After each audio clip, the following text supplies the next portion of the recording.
Thanks for joining us on the John Mendola Show. We're driven by McCarthy Tire Service. Well, let's talk with an old friend, John Glenn, the Assistant Linebackers Coach for the Seattle Seahawks. And John, welcome into the show, man. Hey, thanks for having me on. Appreciate it. It's always good to touch base back at home and say hello to everyone. So thanks again for having me on. Well, new role for you this year, and let's talk about how stoked you are to be the Assistant Linebacker Coach this season for the Seahawks. Yeah, I'm extremely excited about the opportunity. One, to work with our great players at the linebacker position, Bobby Wagner, KJ Wright. We got a couple new guys coming in with Michael Wilhoit and Terrence Garvin. So it'll be a great opportunity. And then to learn from a guy like Michael Barrow, who is our head linebacker coach. Just a guy that was a phenomenal player at the University of Miami, went on to have a great career in the NFL for 13-plus years. So just excited to continue my growth and my learning and to learn from him and to continue to learn from our defensive coordinator, Chris Richard. And then, just to be under the tutelage of Coach Carroll. So it's another great opportunity and just excited to keep growing. Well, you got the right attitude, that's for sure, and you've been a patient guy, not pulling any punches by any means. And we see what happened to a guy like John Veach out of Mount Carmel. He just became the general manager of the Kansas City Chiefs. How about that? Yeah, I mean, I saw it, and as always, you're always excited for a local guy, a Pennsylvania guy who was an absolute stallion at tailback for Mount Carmel, and then went on to have a pretty darn good career. I believe he went to the University of Delaware and had a good career. So you're just really excited for him to get his opportunity to smart guy, and you're just stoked for people from the area that get a shot.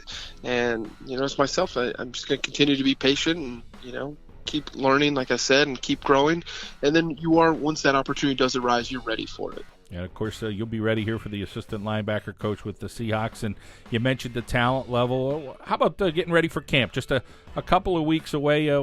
What's that time like as a coach? How long are the days during training camp and evaluation of players and making sure you guys are getting everybody prepared the right way?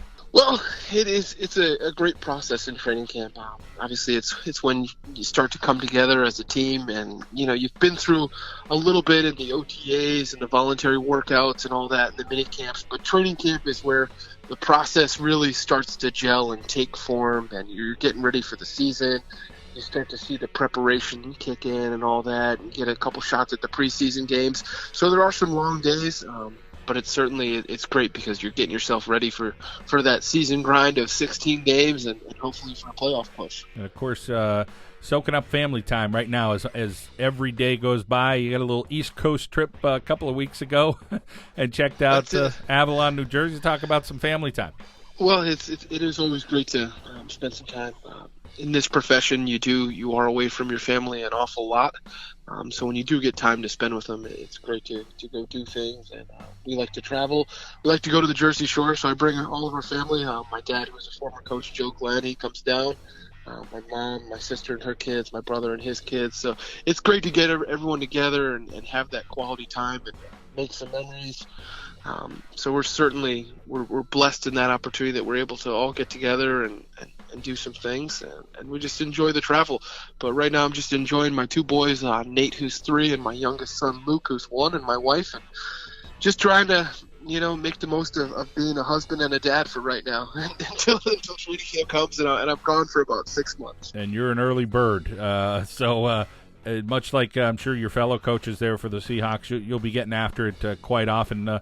As far as the camaraderie you have with your other coaches, I'm sure you guys spend a lot of time each other, but there's a lot of work that goes on in between that, so you have to make it right, huh?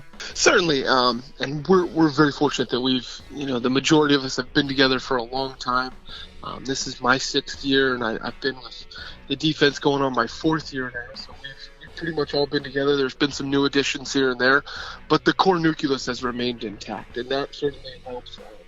We all speak the same language. We all are very, very close, and I think that's the deal. Like when you start to talk about how championships and winning is done, it's about coming together for one common goal and everyone being on the same page. And we always talk about a brotherhood, and it's about doing things for the man next to you, and that's what it's all about. So we're a close-knit group, and we like to think that that's part of the formula of success here. Being around Pete Carroll, he's getting a little bit older, like all of us are, but boy, he's still as enthusiastic as a guy 20, 25 years younger. That's for sure. He's a unique cat.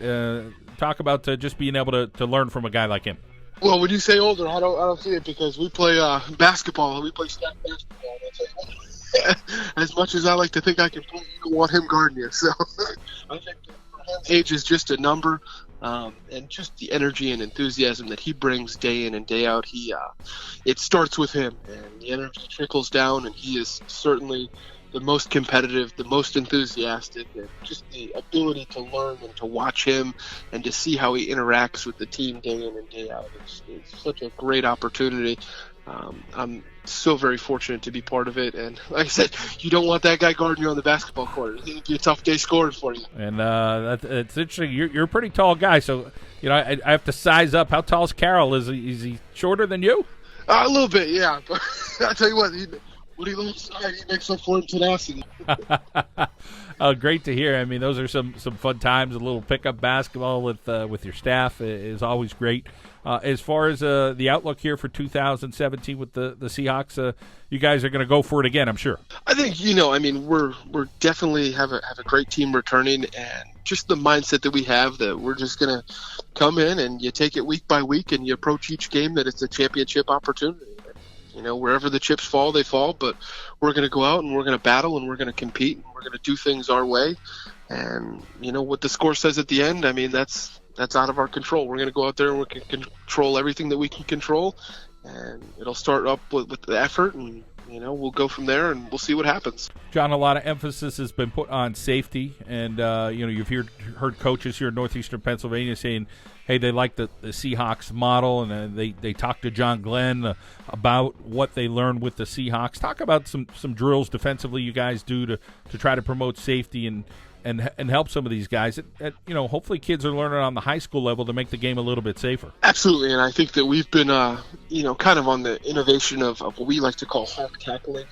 And for us, it's about taking the head out of the game and just making it more of when we really broke it down and started studying it, we looked at how rugby players were tackling.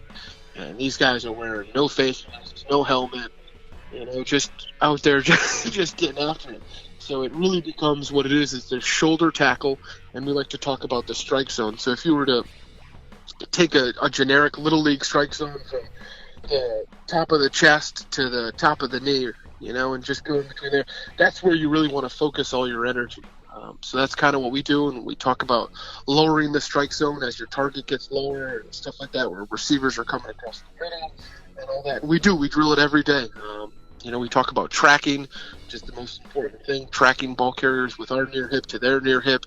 So those are important drills that we do. I think it starts there, and then it finishes with making sure that you're getting in a great position to make the shoulder tackle. Well, let's hope we could all get a little bit safer about the game of football, a game that all of us love, that's for sure, and continue to promote. And John, keep up the great work. Congratulations on that role as the assistant linebacker coach with the Seahawks, and we're rooting for you here in northeastern Pennsylvania. I appreciate it, man, and go Hawks. John Glenn here on the John Mendola Show. We are driven by McCarthy Tire Service.